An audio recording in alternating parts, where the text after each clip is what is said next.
안녕하세요. 목소리 들리시나요?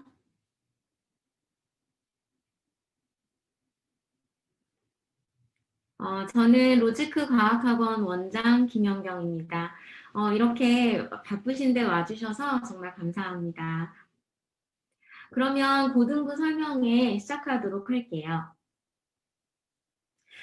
우선 저희 로지크 과학학원은 이런 학원입니다. 저희는 이런 모토를 가지고 교육을 하려고 해요. 일단 저희가 과학 전문 학원이라 보니 과학을 과학답게 교육하자, 이제 이렇게 모토를 두고 있는데, 그러니까 아주 논리적인 학문이잖아요. 그래서 수업도 굉장히 논리적으로, 그리고 조금 더 깊이 있게 설명하려고 하고, 또 학생들이 그 과정상에서 삶의 즐거움을 느끼고, 그리고 동시에 실력도 향상되도록 그렇게 교육하려고 하고 있습니다. 이제 공부는 공부고 시험은 또 다른 문제잖아요. 그래서 시험은 또 학생과 선생님 서로 같은 공동의 목표를 가진 그런 관계로서 애정을 가지고, 또 시험 때에는 시험을 잘 보기 위한 기술을 습득해서 반복 훈련을 통해서 시험을 잘 보는 그런 결과까지 연결이 될 수 있도록 교육을 하려고 합니다. 우선 지금 여기 오신 어머님들은 예비 고1, 예비 고2 학생의 어머님들이세요. 예비 고3 같은 경우에는 오늘 적합하지 않아서 따로 하기로 했기 때문에, 예비 고1, 예비 고2 같은 경우에는 사실 굉장히 심플합니다. 겨울 방학 때는 이제 방학 특강으로 시간이 많을 때 좀 공부를 해두고, 그 다음에 3월부터는 정규 과정을 통해서 이제 고1, 고2면 내신에 집중을 할 시기잖아요. 그래서 내신 대비를 하게 되는데, 내신이 1년에 4번 있고, 그 4번이 보통 이제 한 8주 정도 간격을 두고 있어요. 그래서 처음 중간고사를 위해서 4주 개념 정리, 4주 문제풀이, 또 그 다음 기말고사를 위해서 또 4주 개념 정리, 4주 문제풀이, 이런 식으로 진행을 하고 있습니다. 그럼 사실 지금 여기 오신 목적은 지금 현재 겨울방학 기간에 과연 무엇을 공부해야 되고 또 어떻게 공부해야 되는가, 이 부분이잖아요. 지금 이 시간이 또 가장 중요한 시간이기 때문에 이걸 어떻게 써야 하는가. 예비 고1 같은 경우에는 사실 지금 제일 중요한 시간이에요. 지금처럼 시간이 많을 때가 없고 제일 중요한 시간이라서 이제 고등학생이 돼서 해야 할 것들이 되게 많기 때문에 시간이 되는 한 많이 준비해 주는 게 좋습니다. 들을 게 되게 많아요. 통합과학부터 지금 원 과목, 네 과목에 만약에 원도 해서 투도 미리 듣고 싶다. 그럼 사실 투를 들어도 괜찮고, 또 원들의 심화 특강을 들어도 됩니다. 그럼 이제 이 중에서 뭘 선택해야 되는 거냐. 예비 고1인데 과학을 너무 싫어하고 과학이 너무 어렵다. 그런데 문과로서 대학을 가기에는 좀 힘들 것 같아서 이과를 생각하고 있다. 이런 친구들이 분명히 있어요. 근데 이런 친구들 같은 경우에는 이제 과학에 대한 거부감과 벽이 좀 크기 때문에 방학 때 통합과학 특강을 듣는 것을 권합니다. 근데 사실 제가 가장 권장하는 것은 아니에요. 제가 가장 권장하는 것은 예비 고1은 지금 이 소중한 시간에 통합과학을 쓰기에는 통합과학이 너무 내용도 가볍고 사실 쉽고, 또 이걸 미리 공부를 해놓는다고 해서 거의 암기 위주의 과정이기 때문에 그게 많이 기억에 남아있지도 않아요. 그래서 또 이 방학 특강을 잘 들었다고 해서 내신을 잘 보느냐, 내신은 내신 때 열심히 해줘야 되기 때문에 꼭 그렇게 연결되지도 않거든요. 그래서 이 중요한 시간에 이제 그거보다는 물원, 화원, 생원, 지원, 아니면 그들의 심화 특강, 아니면 투, 이걸 듣고, 그 다음에 사실 내신을 잘 보려면은 3월부터 정규 내신 과정에서 내신 대비반을 그냥 쭉 따라가는 게 가장 내신 성적이 잘 나와요. 근데 만약에 예를 들어서 친구가 스스로 과목별로 시간 배분을 잘 하고 스스로 공부할 수 있는 그런 능력이 된다. 그런 경우에는 이제 방학 때 통합과학 방학 특강을 듣고, 뭐 거기에다가 물원이나 화원 같이 어려운 과목을 함께 한 과목 정도 병행을 해서 그렇게 준비하고 3월부터는 혼자서 스스로 통합과학 내신 대비를 해도 괜찮아요. 그런데 그러면 왜 예비 고1인데 당장 닥친 통합과학이 아니라 뭐 원과목이나 투과목이나 심화특강을 권하는가? 그 이유는, 자, 지금 보시는 화면에서 이게 지금 현재 교육과정의 통합과학 교과서예요. 제가 물리 담당이기 때문에 물리 파트를 보여드리는데요. 지금 보시면 여기가 이제 통합과학에서 물리 파트 중에서 역학 파트에 해당이 되는데 뭔가 개념적이고 말만 있고 사실상 식이 없죠. 사실 여기에서 F는 MA를 가르치지 않습니다. 그런데 막상 이게 이제 통합과학 시중에 있는 문제집의 문제예요. 이 문제를 보면 아까 교과서에 없었던 것들을 많이 물어요. 변이를 묻고 속도를 묻고 또 속력과 구분을 짓고 있죠. 그리고 다음 페이지도 보면은 이렇게 시간 속도 관계 그래프에서 이 기울기가 가속도다라는 걸 알아야 되고 그럼 이 그래프에서 이 기울기의 변화를 통해서 어떤 운동인가를 선택할 수 있어야 하고 자, 여기도 마찬가지로 이 하나의 그래프에서 얻어낼 것들을 다 물어보고 있죠. 자, 이 문제는 약간 심화된 문제로 속도 시간 관계 그래프에서 얘가 지금 그래프가 직선으로 나오지 않습니다. 자, 이런 것들은 결국 통합과 교과서에는 지금 없는 내용들을 문제집에서 이렇게 묻고 있는 거예요. 그러면 통합과 수업만 들어가지고선 저 문제를 해결할 수 있냐? 사실 아까 그 문제들이 별로 어렵진 않기 때문에 사실 그때그때 설명을 해서 풀게 할 수 있기는 있는데 이게 이제 어떤 수업상에 좀 어려운 점이 있냐면 내용은 이렇게 가벼운데 문제에서는 그러니까 문제마다 또 따로따로 다 설명을 해야 하기 때문에 학생 입장에서는 계속적으로 새로운 개념이 들어오는 것 같고 클리어하지가 않아요. 그러니까 오히려 물 원에서처럼 연관된 것들을 통합과학처럼 두루뭉실하게 가르치지 말고 연관된 것들은 그냥 조금 더 양이 많더라도 클리어하게 다 가르치고 난 다음에 문제를 푸는 게 학생한테는 더 클리어하다는 얘기죠. 물론 교과서가 이렇다고 해서 통합과학 저희 학원에서 수업을 할 때 딱 교과서만큼 수업하지는 않습니다. 근데 현재 교육과정 자체가 그렇다는 거예요.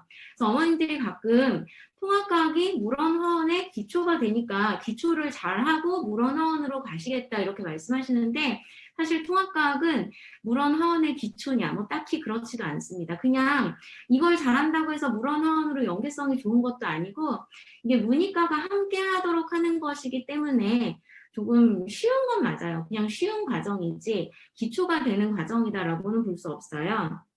그렇기 때문에 제가 기본적으로는 좀 공부를 할 수 있는 그런 역량이 된다면 이제 원과정을 공부하는 것을 권하고 있습니다. 그러면 아무래도 통합과 공부를 하는 데 있어서도 좀 더 도움이 되겠죠. 자, 그 다음에 예비 고2 같은 경우에는 뭐 이제 바로 닥친 것들이 원 과정이기 때문에 그 원에서 만약에 뭐 물원화원은 한번 들었다. 그래서 심화를 하고 싶다. 그러면 심화 특강을 하고 만약에 뭐 물원은 했는데 화원은 안 했다. 그럼 물원은 심화를 하고 화원은 뭐 새롭게 개념반을 듣고 이렇게 진행을 해야 되겠죠. 이제 막바로 닥친 과정이고 또 원 과정들이 그렇게 녹록치가 않아요. 사실 좀 어렵습니다. 그래서 3월부터 아무것도 한 번도 보지 않고 들어와가지고 잘하는 것이 물론 굉장히 빠른 친구들은 그렇게 하긴 하는데 이제 다 그렇진 않기 때문에 한번 방학특강에서 숲을 보고 가는 게 좋기는 합니다.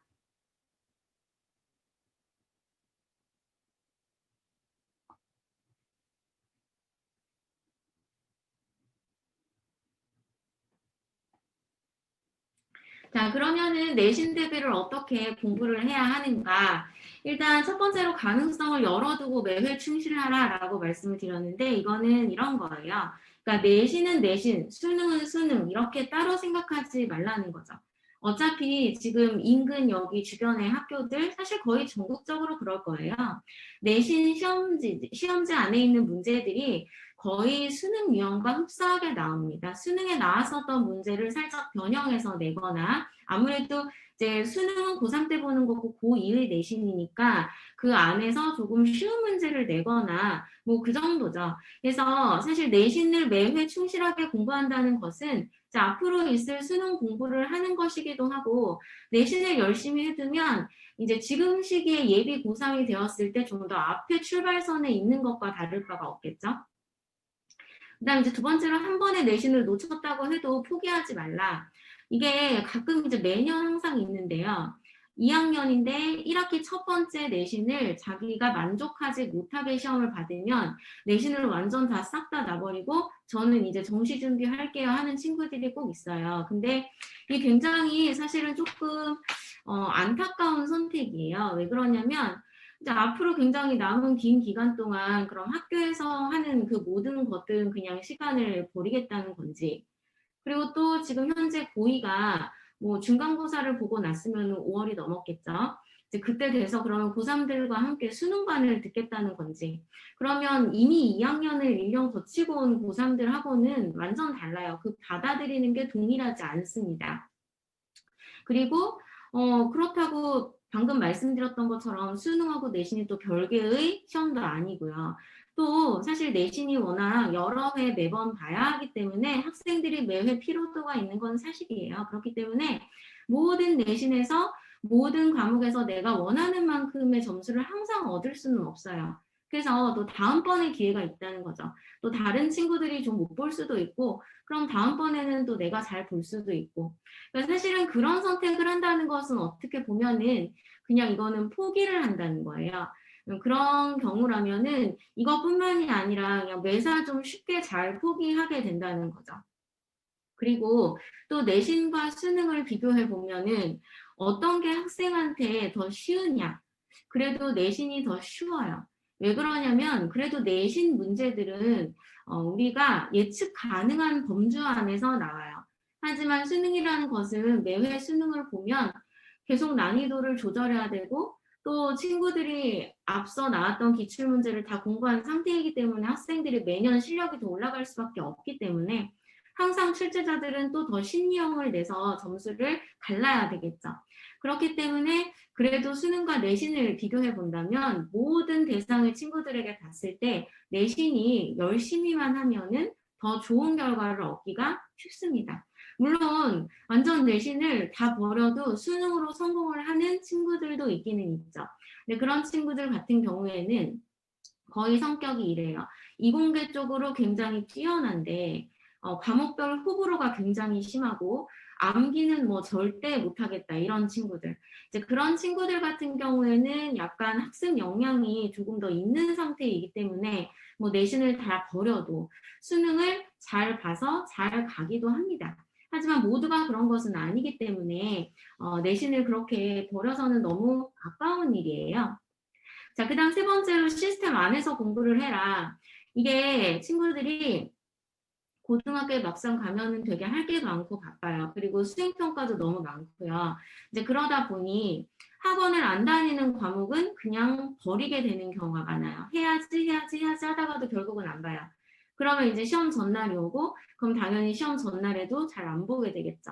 그럼 그 과목은 이제 점수를 받지 못하는 건데, 특히 고등학교 1학년의 경우 통합과학이라는 과목이 이거는 웬만하면은 좀 열심히 했으면 좋겠어요. 왜냐면 사실 너무 쉬워서 문과생들도 잘 받을 수 있어요. 그러니까 이거를 공부를 안 해서 점수를 다 놓친다는 것은 조금 아깝습니다. 그러니까 학생이 그래도 뭔가 이 과목에 대해서 시간을 배분을 해서 공부를 하기 위해서는 학원에 다녀야 선생님이 숙제도 내주고 자꾸 보니까 해야 된다라는 압박감도 있고, 그래서 공부를 하게 되고 결국에는 이제 성적으로 연결이 돼요. 물론 학원에서 이 학생이 그 내신에서 성공할 수 있게 저희가 플랜을 짜주죠. 그렇지만 학생 스스로도 또 압박감을 느껴서 공부를 하게 된다는 말씀이에요. 그리고 또 얼마 전에 서울대에서 지금 현 고1을 대상으로 하는 변화된 입시 방향을 발표를 했는데, 서울대 정시에서 내신을 반영하겠다, 20% 반영하겠다라고 했죠. 그게 이제 워낙 고등학교 3학년이 되면 학교에서의 시간을 친구들이 수능 공부를 하겠다고 다 버리다 보니 이제 그런 것을 막으려고 하는 결정인 것 같고요. 그 다음에 또 전공과의 연계성을 반영한 과목을 선택하도록 지금 서울대에서 그거 권장하고 있죠. 그러니까 이과생의 경우에는 그래도 그 많은 학생들이 공대로 가게 되고, 그런 공대로 가기 위해서는 물리하고 화학은 사실 필수예요. 어떤 전공으로 가든지 간에 1학년 때는 물리, 화학을 합니다. 근데 요즘에 이제 수능으로 내신을 갈 때 물화생지가 있으면 물리화학은 선택을 하지 않고 생지로 가는 친구들이 정말 많잖아요. 그러다 보니 제가 판교동에서 물원 방학 특강을 할 때 대학생이었는데 물리로 시험을 본 학생이 아니어서 대학교 수업이 너무 이해하기가 어려워서 고등학생들과 물원 방특을 들은 경우도 있었어요. 그러니까 대학 안에서도 교수님들이 굉장히 힘들다고 하더라고요. 옛날에는 물 원만 하고 오는 것도 힘들었는데 지금은 물 원조차도 안 하고 오니까 그게 너무 힘들어서 그래서 물원, 뭐 화원 그리고 투도, 물투, 화투로의 선택을 조금 권장하고 있어요. 그래서 내신이 그러니까 지금 조금 더 중요해진다 이런 말씀 드릴 수가 있습니다. 그러면 저희 학원에서의 내신은 어떻게 대비를 하느냐? 일단은 기본적으로 모든 학교의 내신을 대비할 수 있게 수업도 하고 교재도 그렇게 구성이 돼 있어요. 통합과학 같은 경우에는 학교별로 이제 진도를 꼭 순서대로 나가지 않아서 뭐 내신 때 공통의 부분을 먼저 하고 차이가 나는 부분을 한다든지 또 이제 내년에는 뭐 약간 학교별로 구성을 한다든지 아니면 단과로 구성을 한다든지 약간 변형이 있을 것 같고요. 근데 2학년의 원과목 같은 경우에는 뭐 어떤 학교라고 할지라도 거의 중간, 기말, 중간, 기말 범위가 큰 차이가 없어요. 범위가 큰 차이가 없으면 사실 학교를 그렇게 가를 필요가 없습니다. 왜냐하면 저희 교재 안에 사실 고3 수능반과 난이도가 다르지 않게 구성되어 있는데 이제 고3 교재인 수능 특강, 수능 완성 그리고 자의 마더텅으로 수업을 해요. 그렇기 때문에 뭐 어떤 학교를 하든지 간에 다 대비가 돼요. 다만 이제 학교별 내신 성격이라는 게 좀 존재를 하죠. 뭐 예를 들어서 용인외대부고 같은 경우에는 물리라는 과목으로 봤을 때는 인근 학교들 중에 가장 어려운데 가장 어렵다고 볼 수 있는데 또 용인외대부고는 모든 문제가 다 어렵진 않고 뭐 한 25문제다 그러면은 뭐 한 20문제 정도는 뭐 꽤 괜찮아요. 중3 정도의 난이도고 한 5문제를 굉장히 팍 어렵게 근데 꼭 현재 수능에서 아주 중점적으로 다루지 않는 그런 부분들을 하고 또 수업에도 약간 현재 교육과정에서 조금 더 벗어난 내용의 수업을 하기도 합니다. 그래서 그렇게 구교육과정도 한다 그러면은 이제 구교육과정에 대해서도 저희가 이제 다 보충을 해요. 그리고 뭐 임해고 같은 경우에는 수능 유형 거의 그대로 나오긴 하는데 수능에서 가장 킬러가 되는 문제들을 많이 내세요. 그래서 난이도가 역시 어렵습니다. 근데 그 킬러가 되는 문제를 그대로 낼 수는 없잖아요. 답을 외울 수 있으니까. 그래서 이제 숫자를 다 변경을 시키기 때문에 어떻게 보면은 숫자가 계산이 조금 더 지저분해져서 더 어려워지기도 해요. 학생 같은 경우에는 이제 선생님이 또 올해는 바뀌셨는데 학생은 이제 모든 과목이 전체적으로 좀 중상에서 상, 좀 난이도가 약간 있는 편이고 특히 수능 유형으로만 100% 내지 않고 거기 이제 학생이 어려운 이유는 상위권이 좀 두껍게 학생들이 많죠. 그러다 보니 경쟁이 좀 심화되어 있죠. 그러다 보니 그 성적을 상대적으로 상대평가를 통해서 가르기 위해서 좀 혼돈이 되는 문제들 그런 문제들을 좀 내시는 편이고 또 기출해서 문제를 조금씩 변형해서 내시는 편이에요. 뭐 이외의 학교들은 그렇게 크게 막 특이점이 있지는 않아요. 어쨌거나 이렇게 학교별로 특성이 있기 때문에 그것들을 특성에 맞춰서 그 성향에 맞춰서 이제 저희가 직전 대비를 해요. 사실 내신에서 가장 중요한 건 직전 대비거든요. 그래서 그 앞전에 모든 주에서 열심히 숙제하고 했다고 하더라도 직전 대비해서 마무리를 하지 못하면 성적으로 연결이 되지 않아요. 그래서 직전 대비 때 저 같은 경우에는 조금 오랜 시간 붙잡고 있고 얘가 어느 정도 단계까지 가는 거를 제가 눈으로 꼭 확인을 해야지만 보내주고 그렇게 하는 편인데 그래서 이제 그렇게 학교별로 직전 대비해서 보완할 것들은 다 보완을 해서 한다라고 말씀드릴 수 있고 요즘에 이제 저희 학원으로 팀 수업 문의가 굉장히 많이 오는데 뭐 실제로 올해도 팀 수업을 했었고요.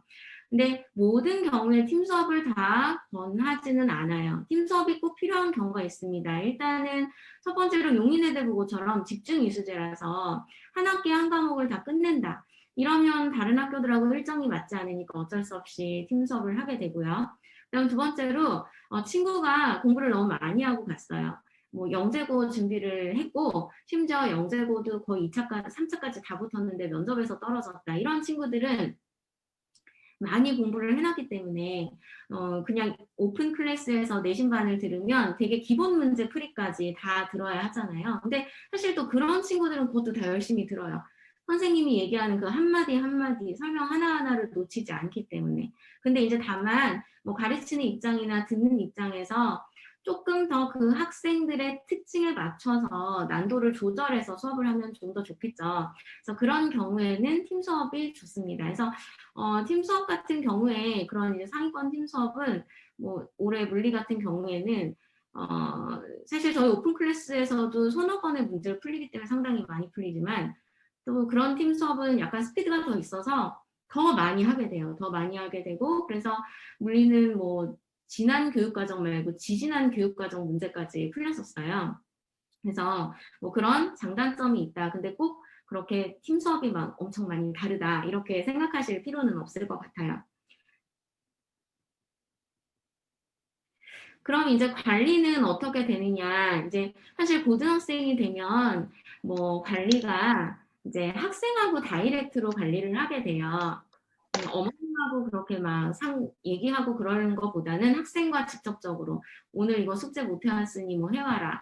뭐 너는 어느 부분도 들어가니까 이 부분도 선생님이 문제를 줄 테니까 해와라. 뭐 이런 식으로 학생들하고 다이렉트로 관리가 되기 때문에 뭐 사실 관리 문제는 별로 없습니다. 이게 고등학생들이 대체적으로 열심히 해요.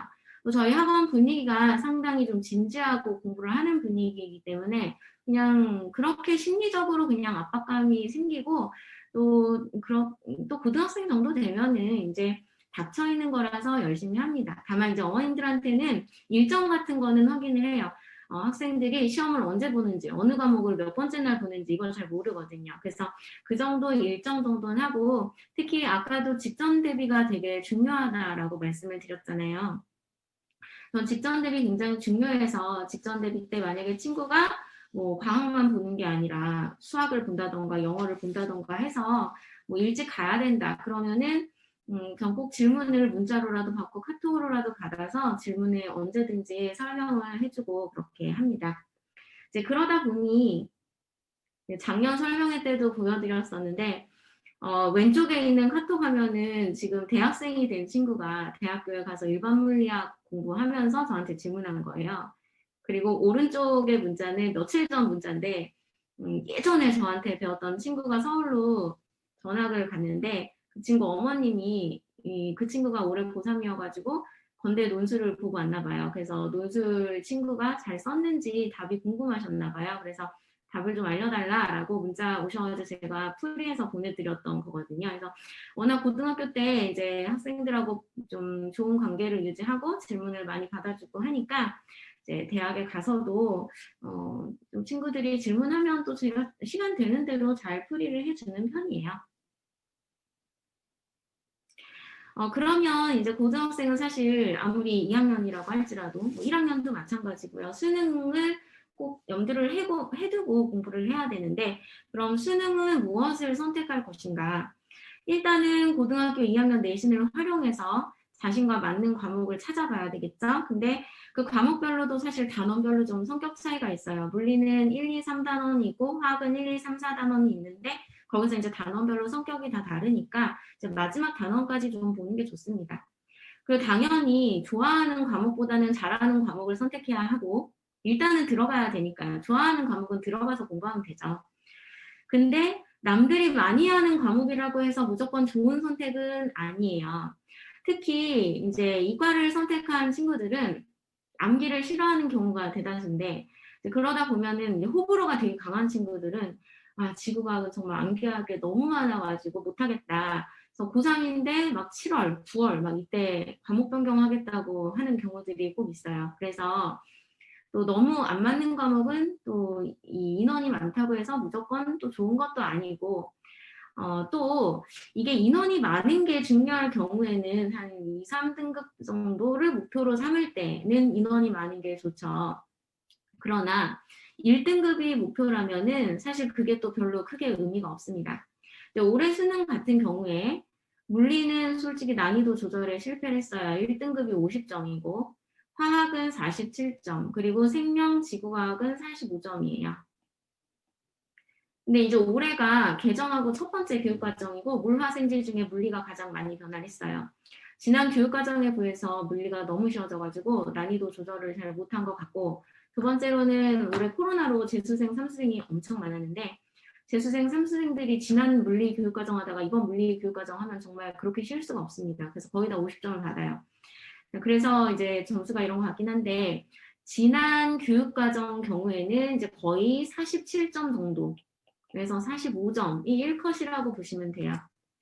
자, 그렇다면 결국 47점이면은 3점짜리 1개, 45점이면 3점짜리 1개와 2점짜리 1개인데, 솔직히 45점이면 47과 별로 다를 게 없어요. 2점짜리 틀리는 친구는 별로 없습니다. 거의 3점짜리 1개를 틀리거나 3점짜리 2개를 틀리죠. 그러니까 결국에는 내가 1등급을 받겠다, 다맞거나 1개 틀리나 라는 거예요. 그럼 어떤 과목을 하고 그 과목에 뒤에 붙어있는 학생 수가 많던 적던 간에 내가 1개를 틀리려고 한다는 것은 동일하다는 거죠. 그러면 그 중에서 내가 뭘 선택해야 되는가, 제가 보통 어떻게 말씀을 드리냐면, 물화생지를 잘 떠올려 봤을 때, 그럼 물리 같은 경우에는 이번 수능을 말씀드리면 1단원, 2단원, 3단원이면 1단원이 역학 단원이고 가장 어려운 단원이라고 하는데 1단원이 8문제 나왔어요. 근데 그 1단원 안에 연력학과 상대성 이론이 다 있고 그것까지 해서 포함해서 8문제고, 보통 역학이라고 하는 그 뭐 힘과 운동과 뭐 에너지 계산하는 문제는 5문제 나왔어요. 그가 주로 이제 킬러인데, 보통 킬러 문제는 사실 한 2문제 정도 나옵니다. 맨 마지막 페이지에. 그러면 킬러 2문제 나왔을 때 둘 다 맞으면 베스트고, 시간 안에 하나는 놓쳐도 하나는 풀 수 있을 것 같다라는 자신감이 드는 과목, 그 과목을 선택하라라고 말씀을 드려요. 그래서 그렇게 치면 이제 조금 더 본인이 과목 선택하는 데 있어서 좀 이미징을 해봐야 되겠죠? 네, 좀 선택하는 데 도움이 될 거예요.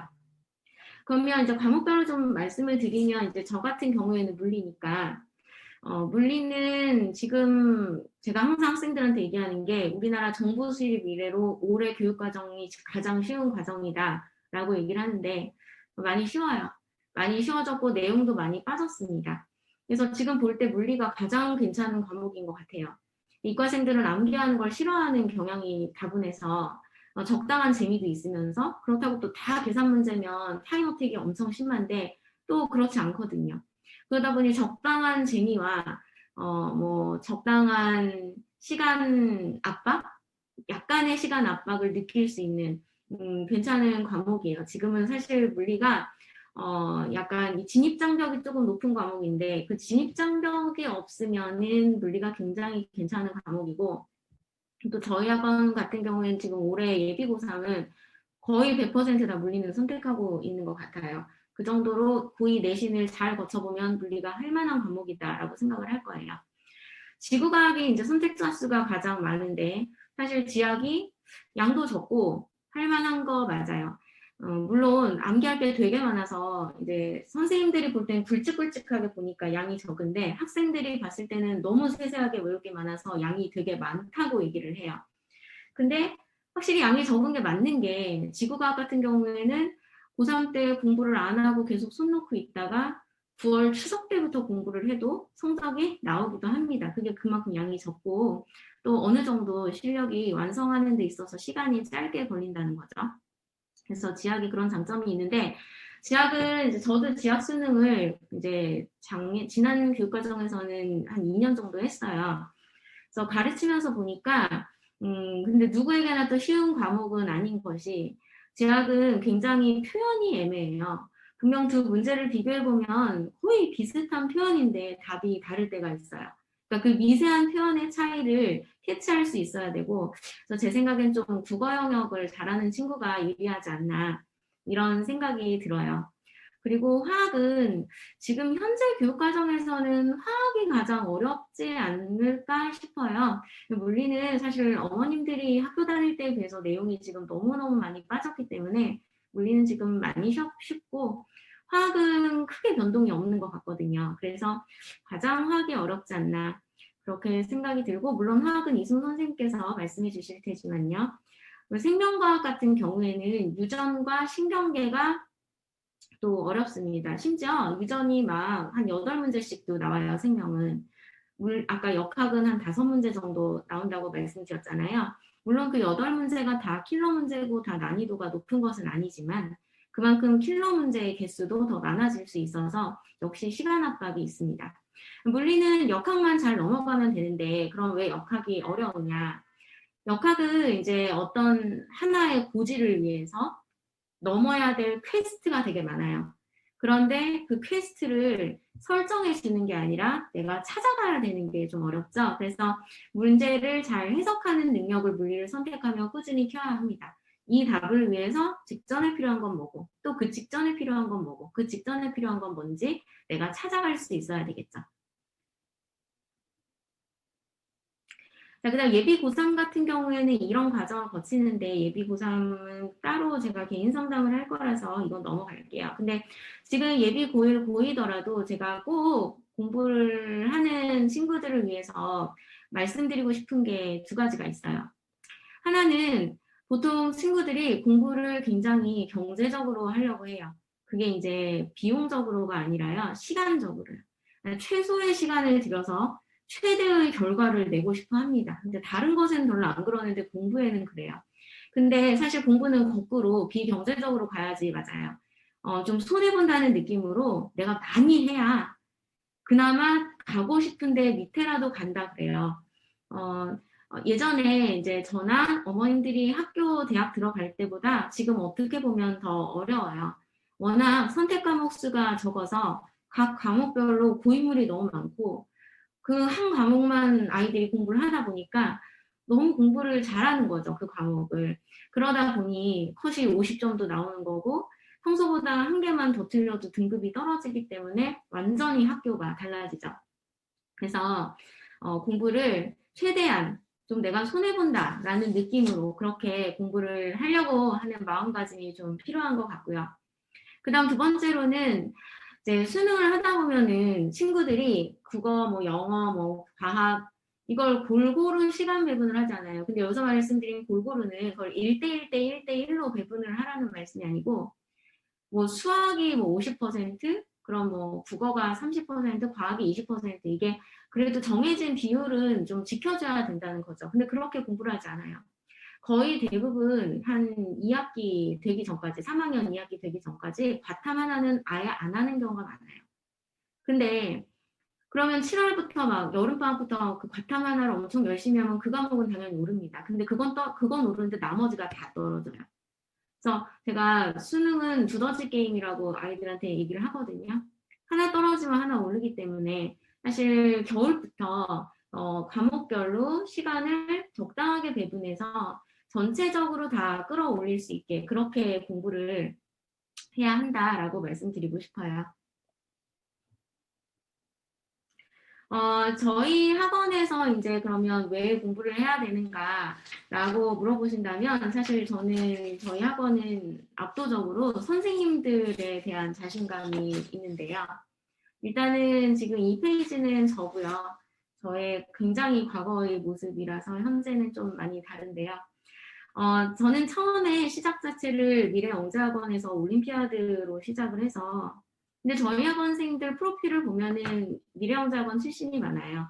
그래서 저희가 거의 경시로부터 시작을 해서 경시로 시작을 하면 이제 경시 수업이라는 것 자체가 어떤 하나의 식이 나올 때 수능 수업은 자 그냥 이렇게 나오는 거야 외워 이렇게 하시는 경우도 많은데 그렇게 하지 않고 왜 그렇게 나오는지를 다 증명을 해요.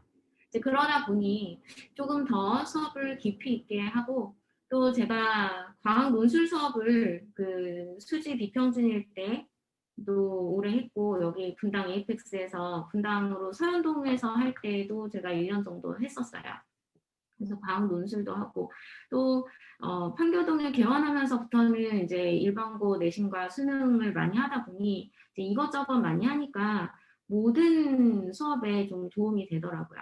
좀 논술이나 경시에서 줄 수 있는 그런 깊이는 깊이대로 좀 유지를 하면서 또 수능은 스킬이 굉장히 필요하니까 좀 더 스킬을 찾으려고 하고 빠르게 풀려고 하고 이런 것들이 이제 많이 도움이 되더라고요. 그래서 이제 수업을 한 종류가 많다 보니 사실 어떤 수업에도 다 할 수 있고, 뭐, 그렇습니다. 저희 학원 선생님들이 근데 저뿐만 아니라 모두 경력이 되게 많으시고, 정말 다 너무 잘 가르치세요. 사실 저희 학원은 컴플레인이 없는 학원이다라고 말씀드릴 수가 있어요.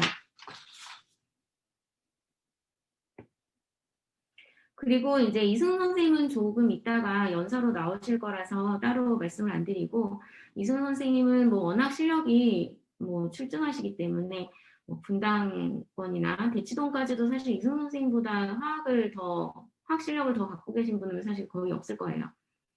손수영 선생님 같은 경우에는 지금 그 일본 공대 입시 수업을 많이 하시고, 그리고 제가 너무 좋아하는 선생님이고 너무 대단하신데, 어떻게 보면 가장 대단하신 선생님인데, 연대 생물학과를 나오셨고 저보다 경력이 오래되셨고 이 일을 시작하시면서 물화생지를 다 하셔서 물화생지를 2까지 다 하실 수 있어요. 그리고 아마 분당에서 뭐 다른 과목도 잘하시지만 지구과학 같은 경우 손수영 선생님만큼 하시는 분 별로 없을 거예요. 근데 가장 주력 과목은 지구학이 아니시고, 또 연대 생물학과 전공이시라서 생물을 가장 많이 하시고, 그리고 물화생지 중에 수업은 물리가 제일 재밌다고 하십니다. 정말 만능이세요. 너무 다 잘하시고, 아까 제가 대학생이 물원 방특을 들으러 온 적이 있다라고 말씀드렸잖아요. 손세영 선생님도 지금 현재 대학생들 물리를 그렇게 가르치고 계신다고 하세요. 물리 너무 안 해갖고 가니까 대학 가서 친구들이 많이 힘든 거죠. 손세영 선생님은 제가 볼 때는 이번에도 통합과학 광학특강으로 깔았지만 통합과학을 하기에 정말 가장 완벽한 선생님이 아니신가 싶어요. 통합과학이 이제 물화생지가 다 들어가 있고, 그 단원이 사실 물리단원, 화학단원 이렇게 따로 떨어져 있는 것이 아니라 서로 이렇게 융합되어 있어요. 그래서 그 네 과목에 대한 지식이 모두 풍부하신 분이 가르치면 통합과학이 좀 더 내용도 풍부하고 재밌을 것 같아요. 그래서 사실 제가 하는 통합과학 수업을 제가 별로 좋아하진 않는데 손세훈 선생님은 정말 가장 적합하시지 않나 그런 생각이 듭니다. 그리고 이제 이번 겨울부터 강은혜 부원장님께서 이제 다시 수업에 복귀를 하시는데, 강은혜 부원장님은 판교동에서 이제 제가 물리, 강은혜 선생님이 화학 이렇게 1대1의 비중을 가지고 수업을 해주셨고, 아시는 분들도 아마 계실 거예요. 지금은 이승훈 선생님이 굉장히 많이 알려져 있지만 한 작년에만 하더라도 이승훈 선생님 수업 싫고 강은혜 선생님 수업만 듣고 싶다 막 엄청 찾으셨던 어머님들이 계세요. 그때 이승훈 선생님 잘 모르시니까. 이제 그 정도로 굉장히 강의가 열정적이고 배경 설명을 엄청 풍부하게 하시고 수업 자체가 굉장히 재밌어요. 그리고 또 저희 중에서는 가장 나이가 어리네요. 강은혜 선생님이. 그래서 강은혜 선생님께서 또 이번에 화원 수업을 다시 시작을 하실 거고, 판교동에서 생원 수능 그리고 화원 내신까지 다 전담해서 봐주셨기 때문에 수업 뭐 굉장히 좋아요. 잘 들으면 좋을 거예요. 그다음에 김대석 선생님 같은 경우에는 저희 학원에서 가장 이탈률이 없는 선생님이세요.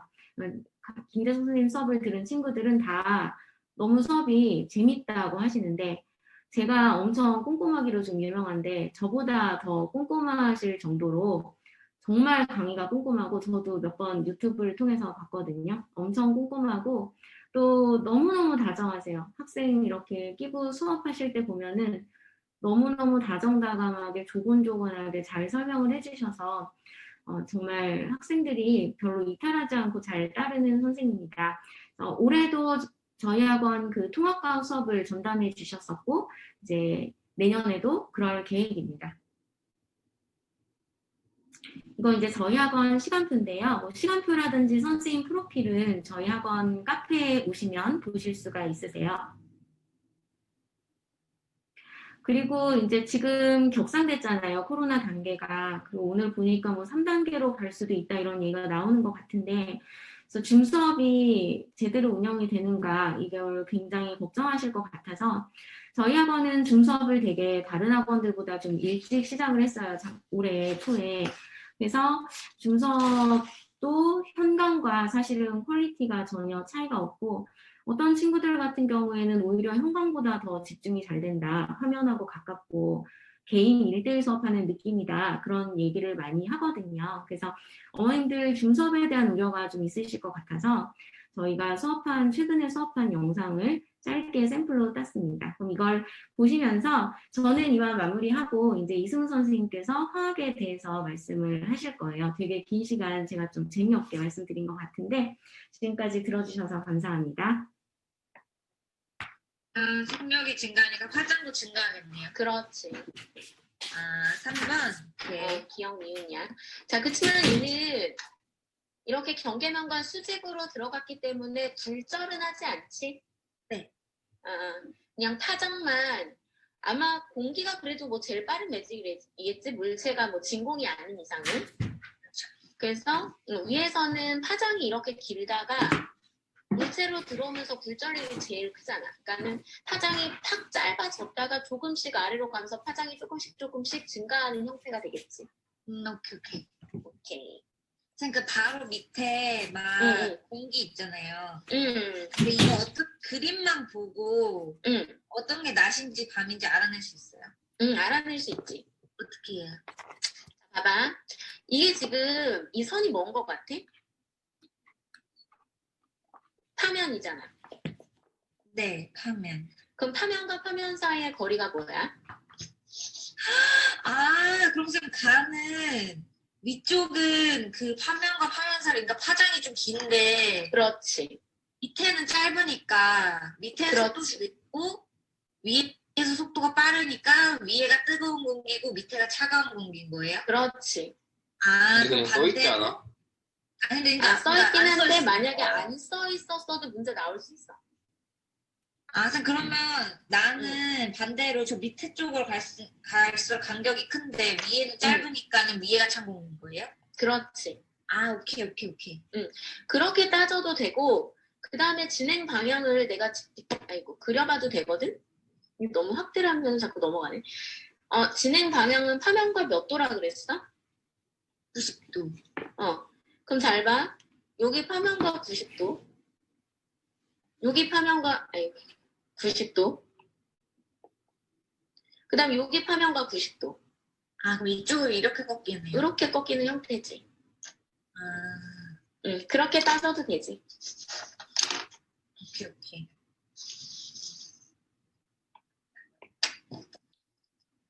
이거 따뜻한 공기, 찬 공기 표시 안 돼 있을 수 있다. 그래서 제일 심플한 거는 파면과 파면 사이의 거리. 파장 따지면 된다. 오케이?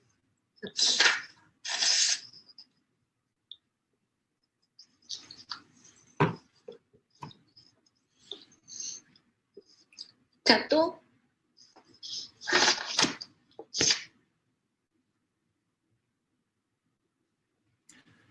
네, 안녕하세요. 이승훈입니다. 네, 방금 수업 영상 보셨을 것 같고, 원장님 다 얘기 들으셨을 것 같고요. 이제 저는 그냥 간단하게 짧게만 얘기를 드릴 거고요. 이제 제가 주로 말씀드릴 거는 학생들한테 공부할 때 이제 저희가 이런 식으로 가이드를 드린다. 그다음에 가능하면 뭐 집에서도 이런 식으로 좀 이런 방향으로 푸시를 해주셨으면 좋겠다. 이제 그 정도의 얘기를 짧게 드릴게요.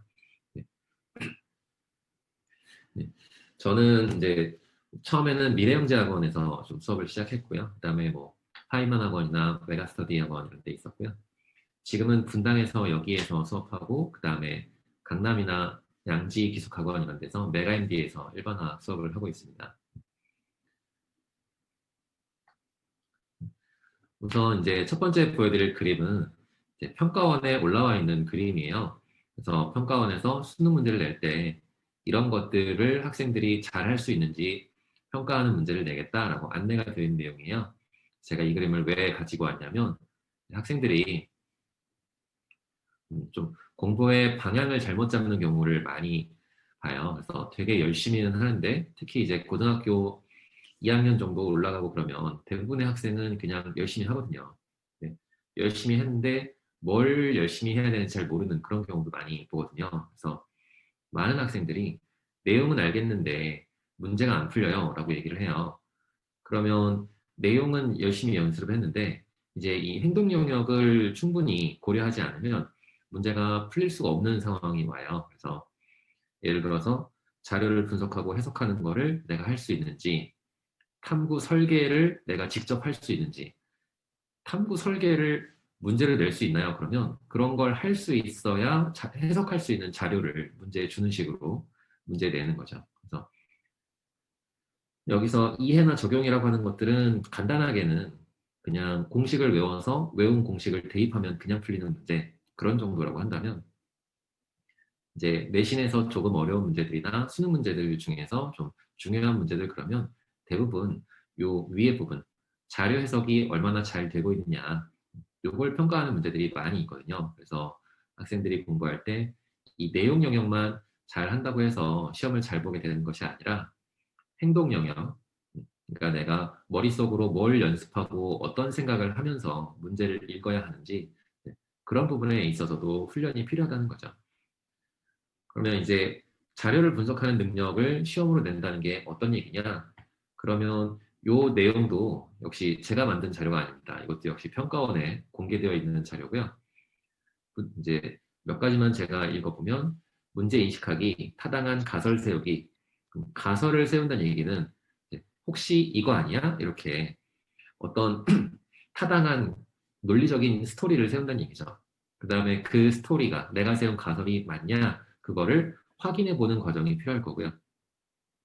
그 다음에 문제 및 가설에서 변인을 확인하고, 그러니까 뭐가 원인이냐, 이런 결론이 나왔을 때 뭐가 진짜 원인이냐, 이런 걸 문제 상황에서 확인하고 그걸 다른 자료로부터 확인하고 검증하는 과정 거쳐야 되고요. 그 다음에 측정된 데이터를 그래프로 나타내고 해석하기.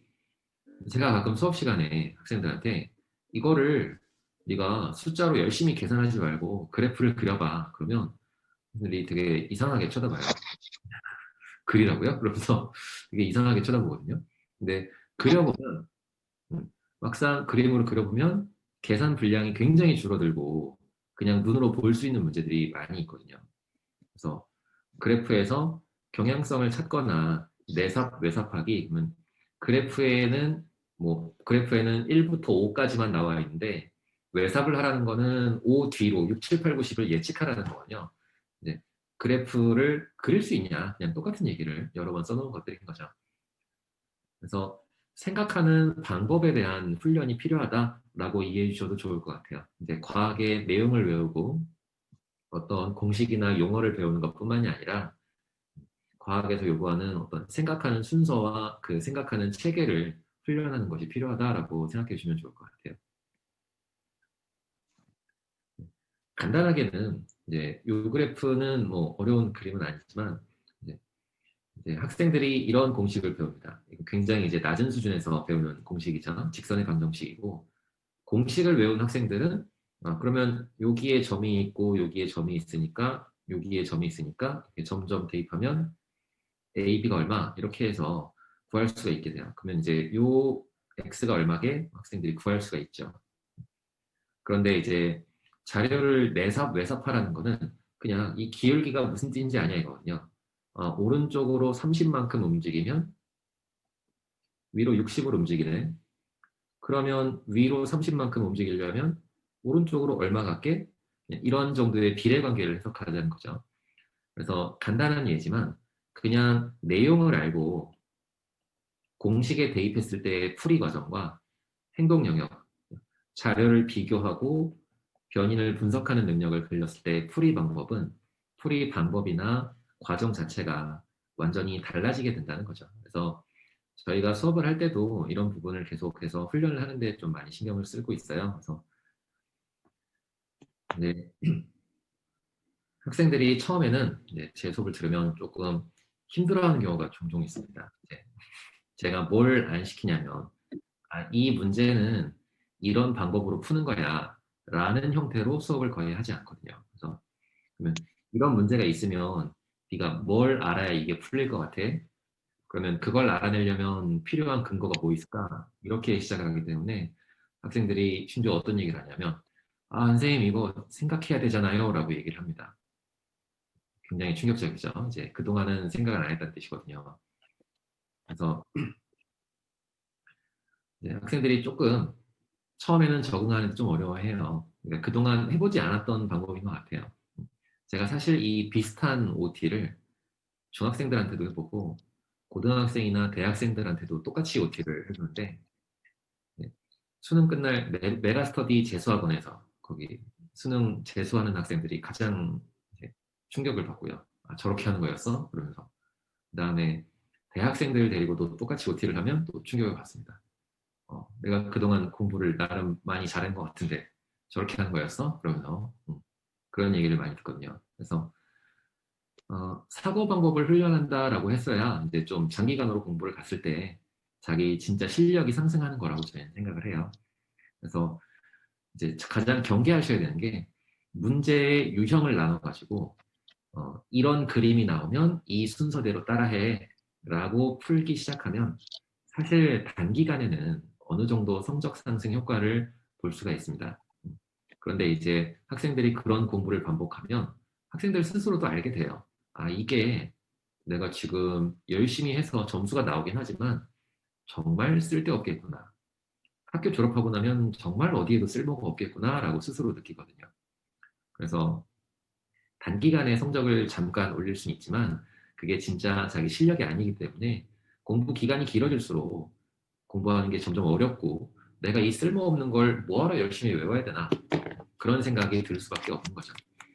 그래서 이제 특히 어디서 가장 먼저 이걸 경험하게 되냐면 수능 공부할 때 보통 학생들이 먼저 경험하게 됩니다. 그동안 내신 시험은 시험 범위가 작기 때문에 문제 유형을 조금 외우는 정도로도 충분히 좋은 점수를 받는 경우가 많이 있어요.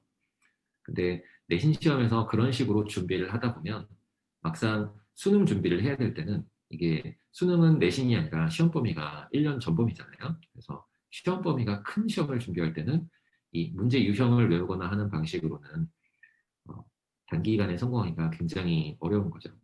매년 수능 시험지를 보면 이상하고 신기한 그해 처음 보는 문제가 한두 개씩 꼬박꼬박 나옵니다.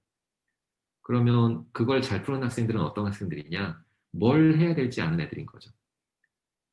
누구나 다 처음 보는 유형인데 그런데도 잘할 수 있는 학생들은 정말 자기 실력이 있는 학생들은 아, 이런 자료를 해석하려면 내가 어떤 순서로 생각해야 되겠구나. 그런 훈련이 되는 학생들이 실제로 수능에서 성공하기가 더 수월하다는 거죠. 그래서 저희가 수업을 할 때도 좀 이렇게 학생들을 지도할 거고요. 가능하면 집에서도 학생들이 이런 방법으로 좀 복습을 할 수 있었으면 좋겠어요. 네. 그래서 제가 생각할 때 과학을 공부할 때 이제 가장 안 좋은 공부들은 공식을 외운 다음에 아, 나는 개념을 다 알았어. 공부 끝. 이렇게 생각하면 큰일이 납니다. 네. 공식을 다 알았어. 그러면 내용은 잘 정리된 거죠. 그런데 아까 제가 보여드렸듯이 행동 영역에서 뭘 얼마나 했느냐. 그러면 내용은 알지만 행동 영역은 전혀 준비가 안 돼 있으니까 사실상 문제는 좀 잘 풀리기 어려운 일이 되는 거죠. 그래서 제대로 공부가 되려면 처음에 공식을 외우고 거기서 시작하는 거예요. 공식을 처음에 외우고 개념을 외우고 하기까지 물론 외운다고 제가 얘기하지만 왜 이런 공식이 필요하고 이 공식을 어디다 쓰는 거고 수업에서 설명을 하긴 합니다. 근데 그거를 자기가 해보지 않으면 이게 행동 영역으로 자료 해석이나 그래프를 그려보거나 이런 식의 행동 영역으로 이어지지 않으면 그 공부가 제대로 완성되지가 않는다는 거죠. 그래서 공부를 제대로 하는 학생들은 노트를 계속 쓰면 점점 분량이 줄어들어요. 처음에는 이제 사례가 1번, 2번, 3번 이게 다 서로 다른 것들인 것처럼 보이는데 이게 정리가 되면 아니 다 똑같은 거네, 필요 없는 거네, 그리고 하나만 남기면 되거든요. 이런 식으로 이제 좀 집중할 수 있게 잘 정리를 해줄 거고요. 그 다음에 이제 또 특히 학생들이 많이 잘 모르는 부분이 수업을 들을 때 아, 이 문제를 이렇게 푸는 거구나 에만 집중을 하는 경우가 많이 있어요. 근데 이렇게 되면 자기 머릿속에서 틀린 부분이 있는데 오개념이 있는데 그걸 찾는 데에는 신경을 안 쓰고 아, 저거 따라하면 되는구나. 그러면 이러면 다시 앞에서 제가 얘기 드린 유형을 암기하는 공부로 빠지게 되거든요.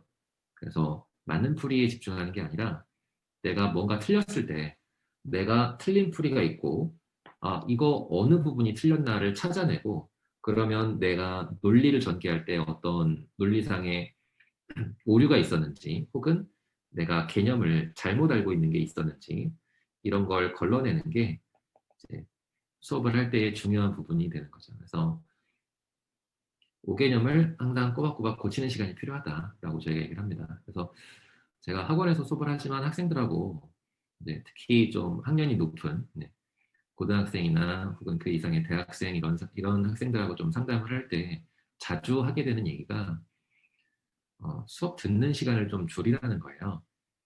그래서 학생들이 특히 인강을 많이 듣는 학생들 같은 경우에 인강을 듣고 잘 모르면 2번 듣고 3번 듣고 이제 그렇게 하는 걸 많이 보거든요. 인강을 계속 듣고 아는 것 같은 기분이 들어요. 근데 막상 자기가 해보진 않는 거죠. 그 다음에 내가 했을 때 뭘 잘못했는지 수정하는데 시간을 잘 안 쓰더라고요. 그래서 공부를 할 때 이제 수업을 듣는 것 외에 자기가 온전하게 복습하고 숙제를 하는 게 아니라 숙제에서 틀린 부분을 고치는 것까지 좀 거기까지를 시간이 확보돼야 학생들이 좀 자기 실력이 쌓일 수 있는 공부가 될 거라고 저는 생각을 해요. 그래서 어느 정도는 학생들한테 복습할 시간을 분명하게 좀 일정 시간 이상 확보할 수 있게 해주시는 게 더 좋을 것 같다. 거기까지 얘기를 드리면 될 것 같습니다. 제가 준비한 얘기는 짧아서요. 여기까지 저는 얘기 드리면 될 것 같고요. 저희 원장님 다시 오시도록 할게요.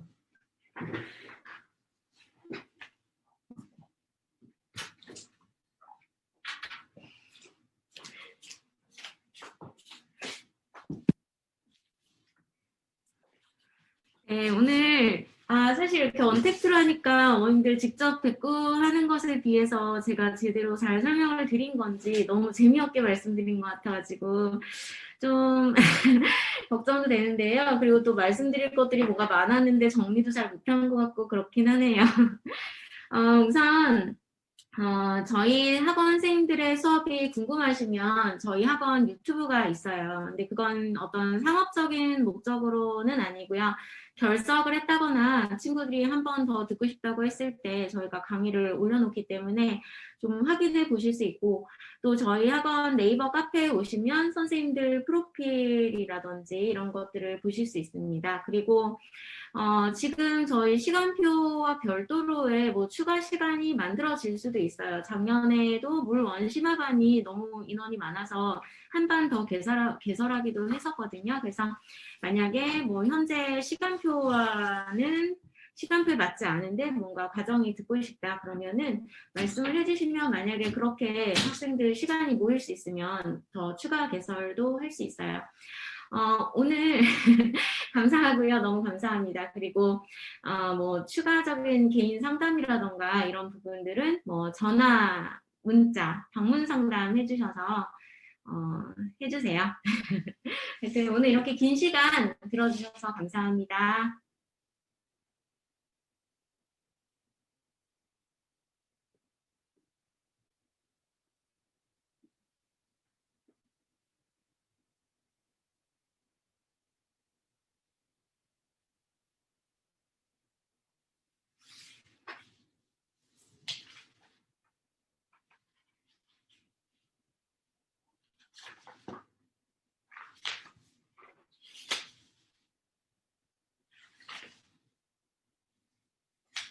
질문이 있는데요. 네네. 네, 만약에 물리와 화학 중에서 한 과목을 먼저 해야 한다면 예비 고1이거든요, 아이가. 네네. 뭘 먼저 하는 게 더 좋을까요, 선생님? 둘 다 한 번도 들은 적이 없나요? 화학을 조금 들었었는데요. 네. 그때는 너무 어려운 교재로 음. 듣다 보니까 그 여름방학 때, 지난 여름방학 때 이제 화원을 한 3달 정도 생각을 하고 시작을 했는데 제가 1달 반 정도 시키고 이제 멈췄어요. 왜냐하면 너무 어렵다고 해서 그러면 조금 더 이제 생각을 해보자. 좀 더 다 쉬운 교재를 할 수 있는 그런 데를 좀 찾아보자 뭐 이런 것도 생각을 했고 뭐 아이도 더 성장을 해야 되니까 그래서 뭐 아무튼 네. 그런 이유로 조금 들었고 예 그거밖에 없었어요. 네, 예. 지금 사실 예비 고1이면은 네. 뭐 어느 학교로 근데 쓰시나요? 아 고등학교요. 네네. 일단 지원은 늘푸른고를 일지망으로 했고요. 네네. 그 다음에 만약에 안 될 경우에는 이지망은 그러니까 두 번째로는 영덕여고를 약간 좀 위에다가 올려서 썼어요. 네. 그럼 아마도 2학년 때 이제 세 과목을 하게 될 텐데요. 네. 그러면 그게 세 과목 안에 물리화학이 모두 들어갈 수도 있고 아니면 한 네. 과목을 뺄 수도 있잖아요. 네. 그래서 물화를 모두 들을 것인가를 먼저 일단은 생각해 보셔야 되고 네. 만약에 물화를 모두 듣게 되면 만약 영재고를 목표로 하거나 하는 친구들은 보통 물리를 먼저 해요. 물리가 영재고를 위해서는 양도 더 많고 실력이 네. 쌓이는데 시간도 오래 가고 또 물리가 더 도구과학이기 때문에 네. 물리가 먼저 원리가 되고 그거에서 또 약간 응용된 게 화학이라 보니 물리를 먼저 하지만 이제 수능이나 내신으로서의 물리와 화학은 사실 별로 순서가 그렇게 네. 큰 의미는 없어요. 의미가 무조건 없어요. 해야 아, 하는 네. 것이기 때문에 친구가 둘 다 하겠다라고 한다면 둘 중에 근데 둘 다 못 듣는 상황이다 그러면 시간이 맞는 쪽으로 그냥 들으시면 돼요. 아, 두 개 중에 하나요? 네, 그러니까 아, 선후 관계가 그냥 내신이나 수능을 위해서는 크게 차이가 크게 없어요. 상관은 없다. 네네네. 뭐든지 시간이 맞는 걸 들으면 된다. 이런 말씀이신 거죠. 네네네. 그러면 제가 왔다 갔다 하면서 제가 들어가지고 정확하게 못 들었는데, 그러니까 네. 물리하고 화학이 네. 시간이 어떻게 되는지 혹시 알 수 있을까요, 선생님? 잠깐만요. 여기 시간표가 있는데요. 물리가 방학 특강이 이렇게 두 타임이고요. 잠시만요. 수요일 오후 오후 6시에서 9시, 6시에서 9시 김현경 그리고 선생님이시고, 네, 그 네, 다음에 일요일 오전 9시에서 12시. 9시에서 12시 이렇게 이게 언제부터 시작인 거죠, 선생님? 이게 지금 1월 6일, 12월 27일인데 네, 지금 코로나 때문에 개강일이 한 주 늦어질 수도 있고 만약에 네, 그게 장기적으로 지속이 된다면 계속 놀 수는 없으니까 네. 줌 수업으로 개강할 수도 있을 것 같아요. 그건 아, 조금 상황을 줌으로. 보자고 해요. 네. 아, 네. 그다음에 화학은 화학은 이렇게 두 타임이에요. 네, 화요일 오후 7시에서 10시, 10시. 그다음에 금요일 금요일 오후 6시에서 9시. 6시에서 9시요. 네네. 아, 예, 네, 알겠습니다. 그러면 이거 이제 뭐 학원 등록이라든가 뭐 이런 거에 관해서는 전화해서 문의 드리면 되는 거죠? 네, 전화 주셔도 되고 문자 먼저 주셔도 되고요. 아, 예. 지금 선생님 올려주신 게 요 시간표인가요, 그러면? 네네. 그 PDF 파일 올려주신 게요? 아, 예, 예. 지금 PDF, 이게 시간표도 들어있고 또 저희 선생님들 프로필도 있어요. 아, 예, 알겠습니다. 선생님, 제가 그러면 참고하고, 그 다음에 연락 드릴게요. 예, 감사합니다. 네, 감사합니다. 네.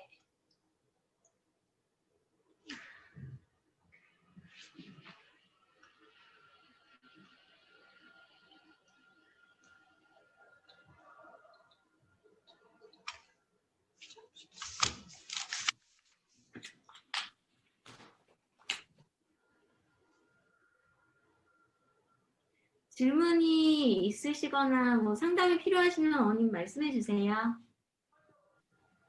안녕하세요. 네, 안녕하세요, 어머님.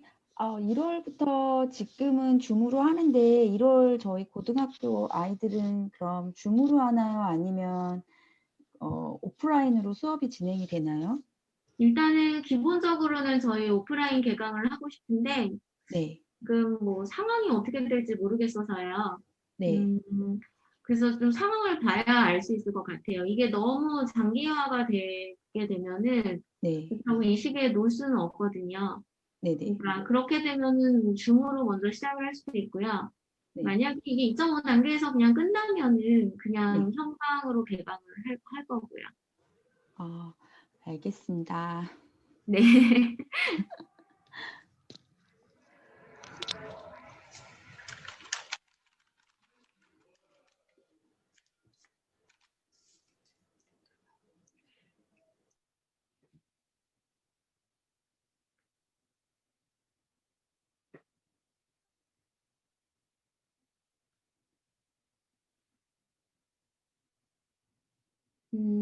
어머님들 아직 계세요?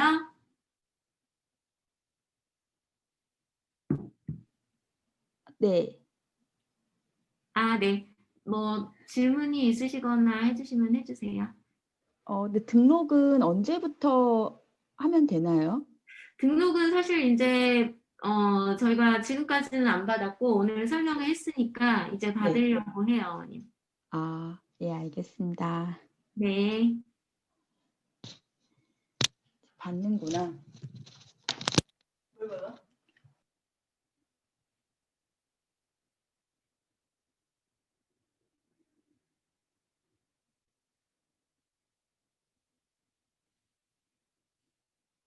두 분 어머님 계세요?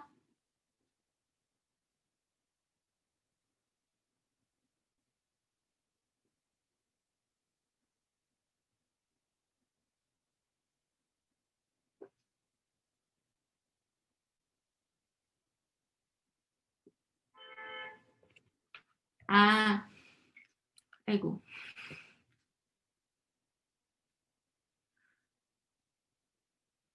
가셨네.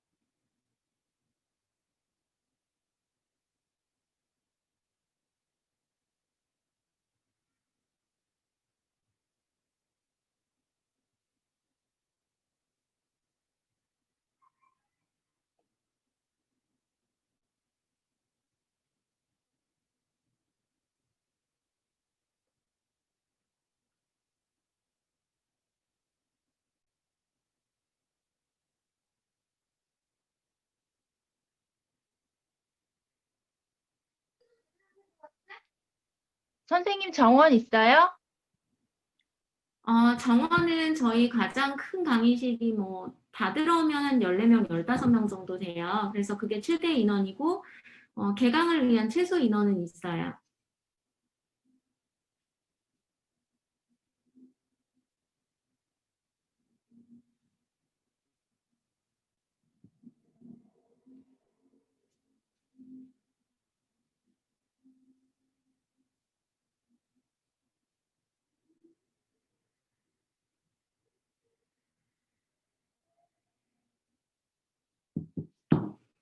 어머님 답변이 되셨나요?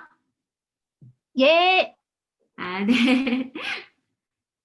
그러면 더 질문 있으세요? 없어요.